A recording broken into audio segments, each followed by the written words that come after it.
Kita awali dengan informasi pertama, pemirsa. Badan Anggaran DPR RI tegas menolak usulan tambahan anggaran sebesar 14,92 triliun rupiah dari Otorita Ibu Kota Nusantara atau untuk proyek pembangunan IKN. Ya, penolakan tambahan anggaran tersebut diprediksi berdampak besar terhadap progres pembangunan tahap kedua IKN.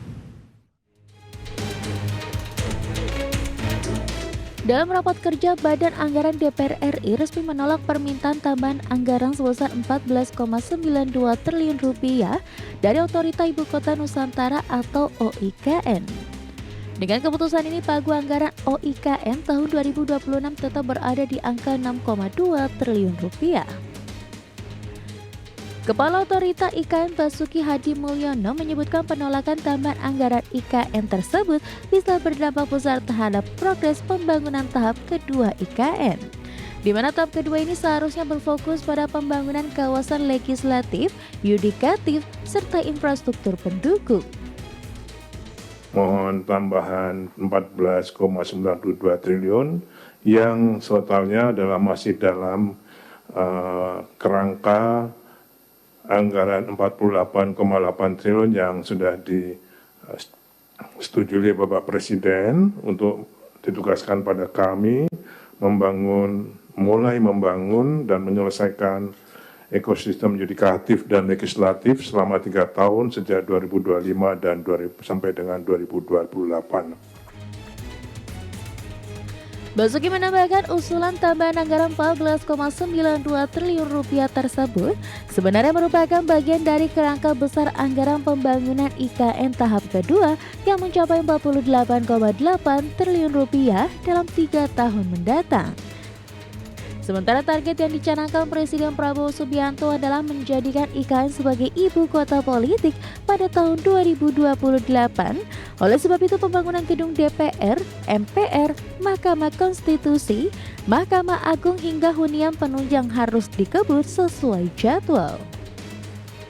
Dari Jakarta, tim liputan IDX Channel.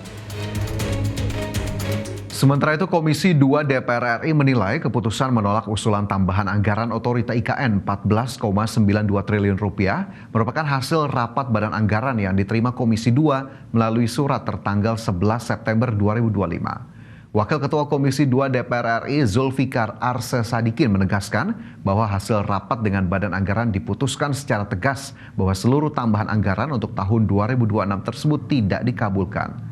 Dengan demikian, pagu anggaran Otorita untuk proyek pembangunan tahap 2 IKN tetap sebesar 6,26 triliun rupiah sesuai hasil rapat sebelumnya bersama Kementerian Keuangan dan Bappenas. Zulfikar menegaskan keputusan menolak tambahan anggaran IKN ini menandakan perlunya fokus penggunaan anggaran sesuai pagu yang telah ditetapkan, bahwa uang negara digunakan secara efektif dan benar-benar dirasakan manfaatnya oleh publik. Lalu Otorita Ibu Kota Nusantara, minta tambahan 14 triliun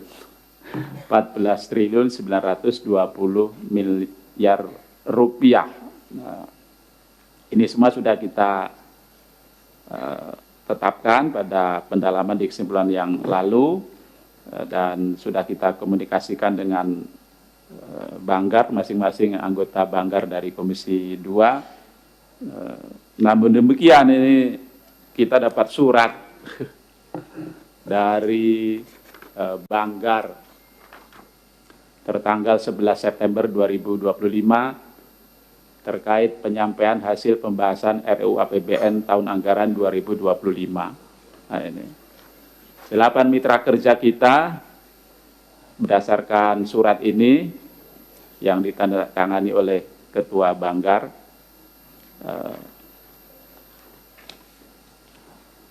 tidak mendapatkan tambahan apapun dari usulan tambahan yang diajukan Bu Menteri dan teman-teman semua.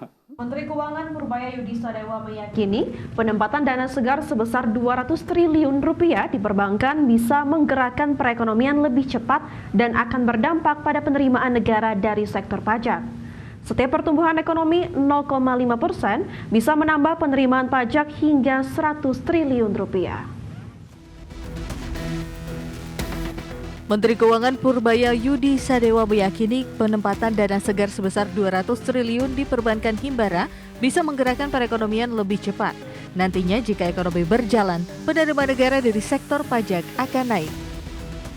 Menurut Purbaya, setiap pertumbuhan ekonomi 0,5% bisa menambah penerimaan pajak hingga 100 triliun rupiah. Purbaya optimistis dampak dari penempatan dana segar di perbankan akan terasa dalam beberapa bulan ke depan melalui peningkatan penyaluran kredit. Kalau pertumbuhan ekonomi Anda lebih cepat, di triwulan keempat dibanding triwulan yang lalu, pajaknya juga akan tumbuh lebih cepat, lebih tinggi, lebih banyak.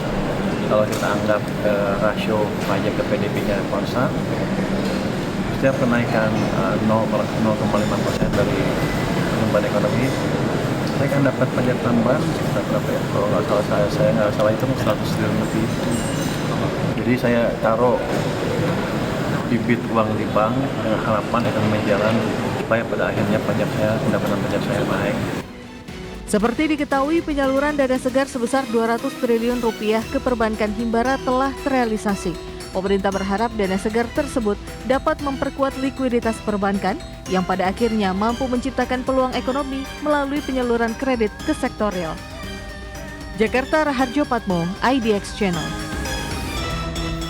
Otoritas Jasa Keuangan akan memantau guyuran dana segar sebesar 200 triliun rupiah ke 5 bank Himbara. Ketua Dewan Komisioner OJK Mahendra Siregar menyatakan ada 2 dampak yang ditimbulkan dari penyaluran dana tersebut, yakni peningkatan likuiditas dan menambah kemampuan bank menyalurkan kredit.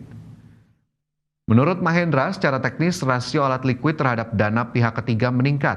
Dengan masuknya dana segar tersebut, rasio alat likuid terhadap dana pihak ketiga sudah berada di atas 20%. Rasio tersebut merupakan ambang batas atau threshold yang baik untuk mengukur likuiditas suatu bank. Suntikan dana dari pemerintah juga diakui menyebabkan rasio kredit terhadap dana pihak ketiga atau loan to deposit ratio bank turun, sehingga memberikan ruang lebih besar bagi bank-bank tersebut untuk memberikan pinjaman kredit kepada debitur. Sudah kami pantau, itu adalah setidaknya 2 hal. Pertama dari segi likuiditas, karena memang ini adalah terkait dengan bank-bank Himbara, maka masuknya dana 200T tadi telah meningkatkan posisi likuiditas dari bank-bank Himbara.